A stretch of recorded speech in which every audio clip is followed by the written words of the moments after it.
are going to start with the chapter hormones today, which is part of the endocrine system.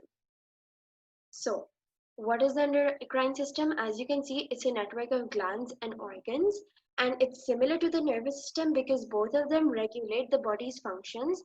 But the nervous system uses impulses and neurotransmitters, which are electrical, to communicate a message, whereas the endocrine system uses chemical messages called hormones. So the learning outcomes have been given to you over here. The keywords have also been given to you. Let's move on and start with the chapter. As we discussed, there are some differences between the nervous system and the endocrine system. The nervous system uses receptors, nerves, and neurons, and the endocrine system uses secretory cells. It the secretory cells secrete chemicals that are called hormones. These hormones are transported throughout the bloodstream to target organs. Hormones travel the whole bloodstream and reach every organ or many organs, but they only affect specific organs who need the hormone or the effect of the hormone, and those organs will be called target organs. The nervous system uses electrical impulses along the nerves. As we know, if for example, if I touch something very hot and my nervous system tells me to remove my hand immediately, that's a very fast and a quick response, but the effect lasts for a very short time because I will just remove my hand and then the effect is over. But in the endocrine system, for example, if there is increased insulin production, so that is a slower process and the effect is lasting longer. Let's move on to hormones and glands. And as we discussed, the endocrine system consists of glands that produce or secrete hormones. A gland is simply an organ that secretes a substance. That could be tears, that could be any enzyme, that could be any hormone. It just secretes any substance, and that substance passes out of the cells. Now, one type of those substances could be hormones. Hormones are carried out in the body and can affect different metabolic processes or the processes that take place in our body, for example, growth and development. So there are two types of glands, endocrine and exocrine. And exocrine glands secrete their products through a tube called duct. As you can see in this image, this is a tube that is a duct. The exocrine gland produces substance and secretes it into the duct. An exocrine gland does not secrete hormones. An exocrine gland can secrete substances like tears, enzymes, etc., and that moves outside of the gland. Whereas in an endocrine gland, there is no duct, so these glands are called ductless. Instead, the the substance or the hormone, there can be a hormone in endocrine gland that is going to be secreted into the bloodstream where it can reach the target or the specific organ. So, what is a hormone? It's a chemical produced by an endocrine gland. Why an endocrine gland? Because it is not released into the duct, it's released into the bloodstream. Therefore, a hormone will be secreted or produced by an endocrine gland. It is carried in the blood and it affects one or more target organs before being destroyed by the liver. After it affects the organ, the liver destroys or breaks down the hormone. Although hormones travel throughout the bloodstream, each hormone only affects target organs. We discussed that. Why does it affect a target organ? How? Those target organs have specific receptors for a hormone. For example, an organ has a receptor for insulin, so insulin would only affect that organ. Now, some hormones like insulin are specific in their target organs. They affect only specific target organs, whereas others affect many different tissues. For example, the thyroxine increases metabolic rate in cells and generally stimulates growth and development of the body. So there is no specific target organ over here. Then some hormones are produced all the time, whereas others are required just to perform a function. And when that function is completed, the amount of hormones in the blood is controlled by switching off its production. This is called negative feedback. When the use of the hormone is over, when it's performed its function, the production will stop through the negative feedback, and the production will be stopped as well as that hormone will be broken down, for example, in the liver or by the liver. Then many hormones are broken down in the liver, and the breakdown products are excreted by the What are the main endocrine glands? This is the pituitary gland, and over here you have the hypothalamus as well, which is a very important gland in the body. This is the thyroid gland, and this is the adrenal gland. This is the testis, which is only found in males, and this is the ovary, which is found only in females. Let's discuss what these glands are doing. So the pituitary gland is secreting hormones like FSH, LH, and ADH, and that is used for reproduction. The thyroid is secreting thyroxine hormone, which is controlling the body's metabolic rate. The pancreas is secreting two hormones, insulin and glucagon. Insulin lowers the blood glucose level, and glucagon raises the blood glucose level according to the need of the body. Adrenals are secreting the adrenaline hormone, which is preparing the body for any physical activity such as the flight or fight reaction. Testis, which is only found in males, is producing or secreting testosterone, which controls the development of the male secondary sexual characteristics, which is used for reproduction.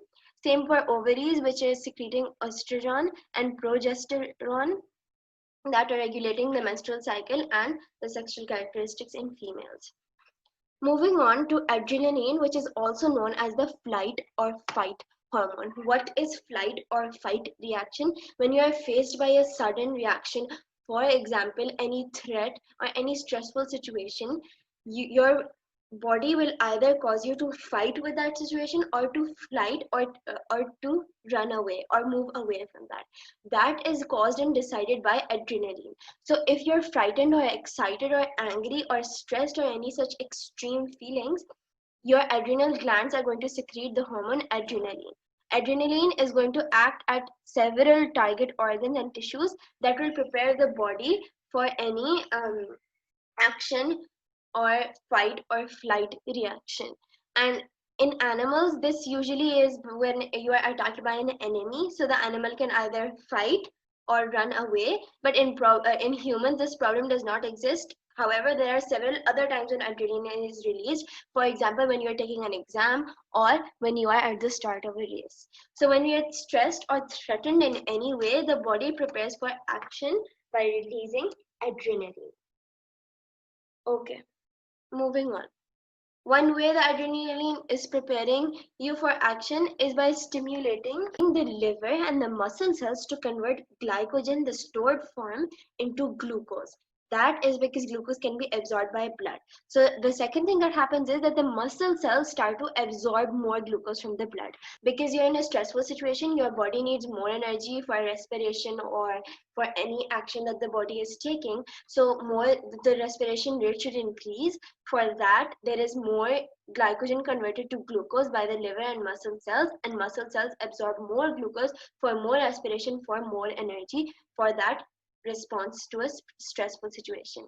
So this adrenaline release is happening very quickly since it is stimulated by a nerve impulse. But still, this is going to be slower than the nervous system because this is part of the endocrine system.